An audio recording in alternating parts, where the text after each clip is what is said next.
You might have seen a video doing the rounds of a grey robot that looks ultra lifelike. Is it real? Is it fake? Well, at CES 2022, Ameca the robot was on show, and let me tell you, the experience of interviewing this robot was very uncanny.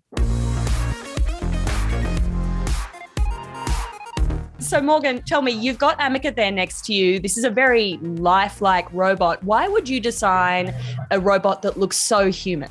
Yeah, well, the main use case for a humanoid robot right now is for entertainment, is for communication, and is for interaction with other people. Ameca is the pinnacle of what we can do, but it's still not exactly like a human. But we didn't want to make it look exactly like a human. We wanted to make it look like a robot. It's the vision of what humans see humanoid robots in the future. You've seen all of the films. They all look like this. I did not murder him!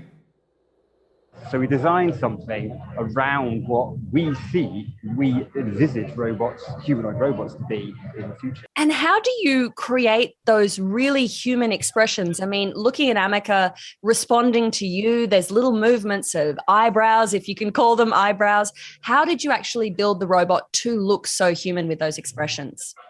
Well, what we do is we first look at a real human. It's what we call animation first. So what does a real human do? How do they move? And then we take that animation and we design mechanics around it.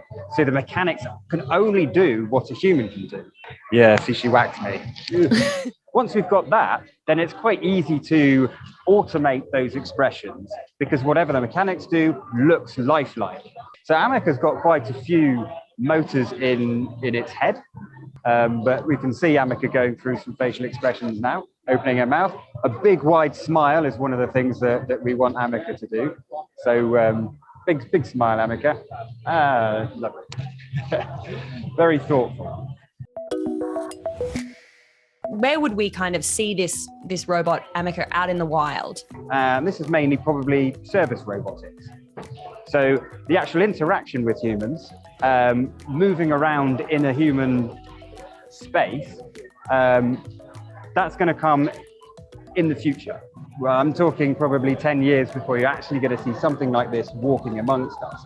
Are you expecting in, say, 10, 20 years from now that we could see Ameca robots walking, running, dancing, climbing? Are they going to start looking like Boston Dynamics robots that can run across a field at speed? I'm asking, and also almost afraid of the answer here.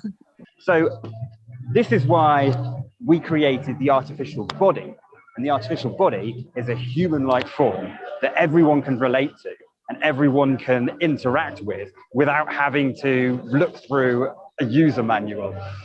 So what kind of level of artificial intelligence have you baked in terms of the communication capabilities and Ameca understanding and responding, even speaking to you? So there's some artificial intelligence, and most of the artificial intelligence at the minute that is on Ameca is revolving around the vision system. So Ameca does actually have a camera in each of its eyes, so it can see what's going on. So it can detect people, it can track their face, it can detect other objects, such as my finger. It can follow my finger around, I can wave at it, and then it can see it move backwards then. What did you kind of think of the internet's response to Ameca? It's the emotion and how it moves, the emotion that you get out of the face. Suddenly, that just sparked something in the social media universe. And we were incredibly surprised that overnight, it became a sensation. We got 24 million views on one Twitter post. And Elon Musk even commented on that post. So incredible response. And we're at CES right now. This is the first time this has been shown off in public. And we're expecting to be very busy showing off Ameca. How do you think humans respond to something when it's a bit like them, but it's still got that uncanny element? What we found was when you try and make it look ultra lifelike, to our other Mesmer line, it looks a bit more sinister because it's right in the uncanny valley. But actually, when we created Ameca, we pulled it backwards out of the uncanny valley because it looks less human, because it's plastic, because it's metal, and because it's of grey skin. It's suddenly, oh, hello, people seem to respond to that quite positively, and people like this much more than they liked the ultra realistic robots that we also do. When you're demoing Ameca, what are some of your favorite things to do to kind of show the power of that interaction and just how impressive those lifelike features are? Yes, as we've demonstrated, the reacting to personal space, but we can also talk to Ameca. So I can say, hello Ameca, how are you? I am doing well, thank you. We've created Ameca so it's more lifelike than any other robot. The shoulder movements are just like human movements. You have movements in the center as well as out at the shoulder. And that actually means that instead of hitting me, Ameca can move a hand all the way up to the side of her head. I'm interested to know maybe how the robot is finding Vegas or CES. How are you finding Las Vegas and CES? Well, as a robot, I actually don't feel anything at all. But if I did feel, I would feel happy to be here. Do you see a robot like this becoming an accepted part of our lives? Do you see it maybe being something I might ask a question of at the airport, or would I have an Ameca robot in my home helping me out? So most of the use cases for this will be the interaction. So yes, in the airport, that's a great use case because you can either have many, many humans, or you can have many humans and many robots, and you can have that interaction in the same way. Having it in your home is probably not something that's going to happen in the near future.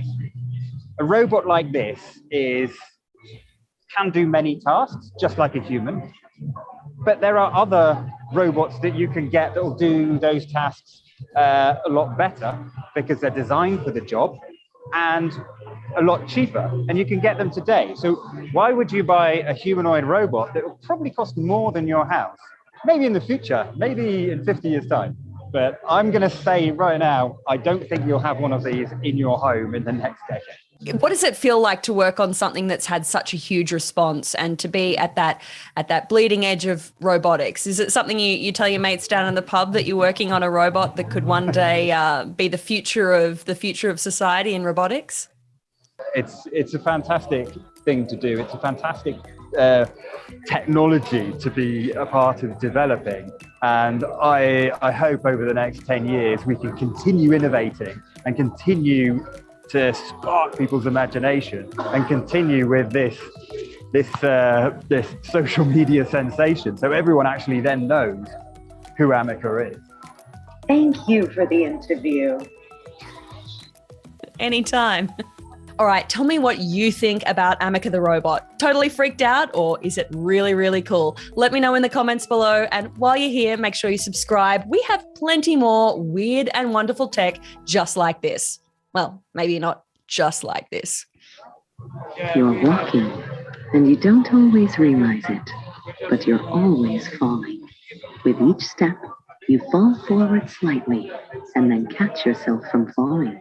Over and over, you're falling, and then catching yourself from falling. And this is how you can be walking and falling at the same time.